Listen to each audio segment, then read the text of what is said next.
ओम प्रदोष, ये दो प्रदोष ऐसे हैं, एक भौम प्रदोष भी ऐसा ही।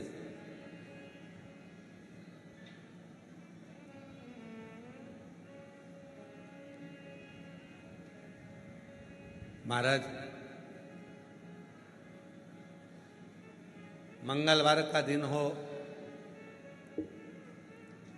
डॉक्टर ने भी कह दिया हो कि इसको 20 साल तक औलाद नहीं हुई, 25 साल तक नहीं हुई, 30 साल तक नहीं हुई, 18 साल तक भी इसको औलाद नहीं हुई, 30 साल हो गए औलाद नहीं हुई, और सब तरह से जब हार जाओ, भौम प्रदोष के दिन, प्रदोष काल में शिव जी के मंदिर में शंकर के शिवलिंग पर 3 जगह पर कनेर का पुष्प समर्पित करना प्रारंभ करें।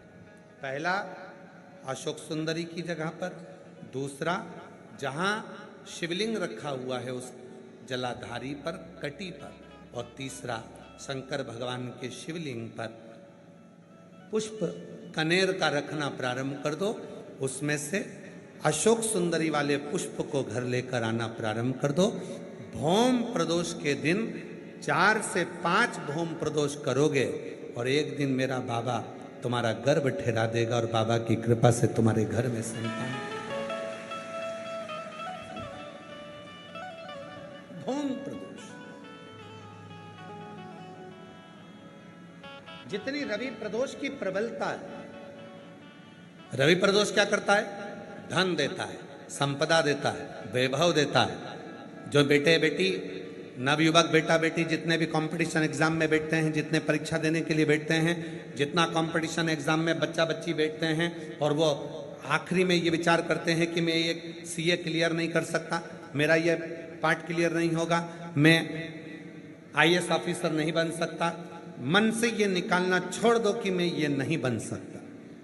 अगर आपने रवि प्रदोष के दिन प्रदोष काल में एक बेलपत्री के वृक्ष को कहीं पर भी लगाया है और प्रत्येक प्रदोष पर जाकर आप उसके नीचे अगर दीपक लगा रहे हो तो तुमको तुम्हारी मंजिल तो मिलकर रहेगी ही, चाहे कुछ भी। रवि प्रदोष की इतनी महत्वता।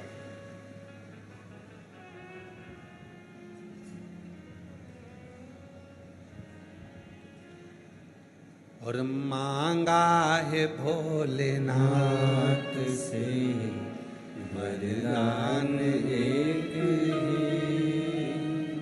मांगा है भोलेनाथ से वरदान एक ही, तेरी कृपा बनी रहे जब तक है जिंदगी, तेरी कृपा बनी रहे जब तक है जिंदगी, मांगा है भोलेनाथ से वरदान एक ही, मांगा है भोलेनाथ से वरदान एक ही, तेरी कृपा बनी रहे जब तक है जिंदगी, तेरी कृपा बनी रहे जब तक है जिंदगी, मांगा है भोलेनाथ से वरदान एक ही, मांगा है भोलेनाथ से वरदान एक ही। शिव करुणा के सागर। शिव महापुराण की कथा कहती है ये 3 चीजें हमारे जीवन को सुख देती। एक लोटा जल शिव को चढ़ाना प्रारंभ किया, हमारे धीरे धीरे मार्ग सुलभ होते चले गए, मार्ग खुलते चले, मार्ग खुलते चले, सुलभ हो गए मार्ग।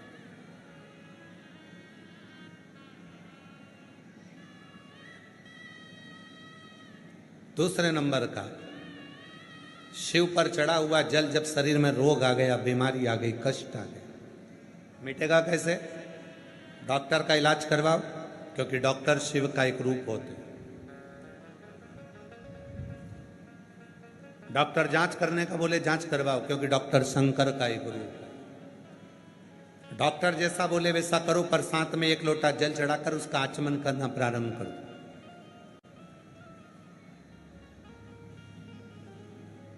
मिल जाए कुबेरेश्वर धाम का यदि रुद्राक्ष, उसको तांबे के लोटे में गलाओ, सुबेरे शिव जी को जल चढ़ाओ, उस जल को लेकर आ जाओ, वो जल आचमन करना प्रारंभ करो। थोड़ा थोड़ा 3 बार उसका आचमन करो। धीरे धीरे धीरे धीरे मेरा कुबेर भंडारी ऐसी कृपा करेगा। कितना भी दरिद्र है, कितना भी गरीब है, उसका कोई व्यापार नहीं, कोई व्यवसाय नहीं, कोई नौकरी नहीं, कोई चाकरी नहीं, कितना भी परिस्थिति से मारा हुआ व्यक्ति है, अगर उसने प्रदोष की प्रदोष नियम बना लिया, प्रत्येक 12 महीने का मैं नियम लेता हूं और पूरे 24 प्रदोष मैं बाबा को कमल का, जिस समय पर कमल का पुष्प मिल जाए उस समय पर कमल का पुष्प चढ़ाओ, ना मिले तो कमल गट्टा चढ़ाओ। पर जिसने प्रदोष का नियम बना लिया, 1 साल पूरा नहीं होगा और मेरा बाबा उसका हाथ पकड़कर उसको मंजिल तक पहुंचाना प्रारंभ करेगा। कितना भी दरिद्र हो, कितना भी दरिद्र की अगर प्रदोष पड़ जाए, कौन से दिन? रविवार की प्रदोष के दिन ये प्रयोग अवश्य कर कर देखिएगा। ज्यादा बार नहीं करना है, केवल एक ही बार करना, बाबा स्वयं कृपा करेगा। अब प्रयास करना। 3 स्थान पर चढ़ाई गई बेलपत्र हमें सुख का अनुभव करा देती। बहुत ध्यान लगाइएगा। पहला, अशोक सुंदरी की जगह, एक बेलपत्र अशोक सुंदरी वाली जगह।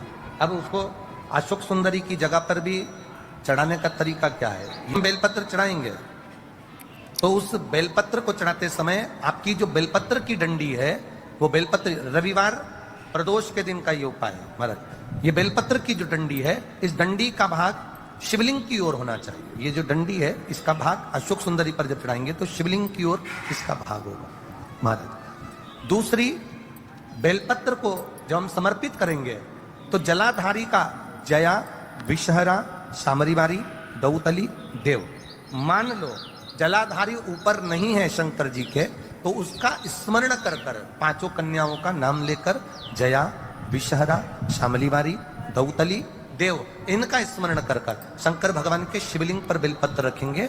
बेलपत्र कहाँ रखना है? आप अगर यहां बैठे हो तो आपके विपरीत में डंडी का मुख होना चाहिए। ये बेलपत्र की जो डंडी है, इसका मुख आपके विपरीत में हो। आप यहां बैठे हो तो डंडी उधर होगी, आप इधर बैठे हो तो डंडी का मुख इधर होगा, आप उधर बैठे हो तो डंडी का मुख इधर होगा। आपके ठीक विपरीत की ओर डंडी का मुख हो। ये 2 जगह बेलपत्र समर्पित करने के बाद तृतीय बेलपत्र शिवलिंग की जो जलाधारी है, जहां पर भगवान शंकर का शिवलिंग रखा है, वहां स्पर्श कराकर, केवल छुआना है, स्पर्श कराकर बेलपत्री के पेड़ के नीचे ही कोई कंकर हो, कोई शंकर हो या कोई मिट्टी का ढेला हो, नी हो, तो वहीं मिट्टी को थोड़ी सी ऊंची कर कर एक बेलपत्र बैठकर इस बेलपत्री की डंडी जड़ की ओर, मतलब जो वृक्ष होता है उस ओर इस डंडी का मुख होना चाहिए। ये 3 रविवार के प्रदोष के दिन शंकर भगवान पर चढ़ाई गई बेलपत्र से हमारा गया हुआ धन भी पुनः आने का रहता है और हमारा जो व्यापार बार बार बंद हो रहा है, शिव की कृपा से एक बार चालू तो चालू हो ही जाता है।